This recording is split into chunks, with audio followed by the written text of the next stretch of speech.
ليه سورة الفاتحة ثابتة معانا في كل ركعة؟ احنا بنقرأ سورة الفاتحة 17 مرة في اليوم بحد أدنى، ودول عدد ركعات الفرض. اشمعنى بقى سورة الفاتحة؟ تعالوا نشوف الشيخ الشعراوي رحمة الله تعالى عليه قال ايه. ليه؟ لأنها مشتملة على العقائد وعلى الأحكام وعلى القصص، ومطلوبات القرآن لا تتعدى هذا. وسورة الفاتحة 25 كلمة، وعدد حروفها 113 حرف، وتسمى أم الكتاب وأم القرى والسبع المثاني. وسورة الفاتحة هي حوار أو حديث بين الله وبين العبد.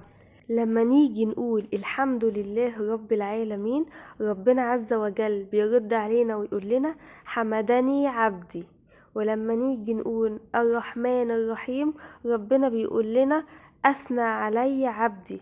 ولما نيجي نقول مالك يوم الدين، ربنا بيقول مجدني عبدي.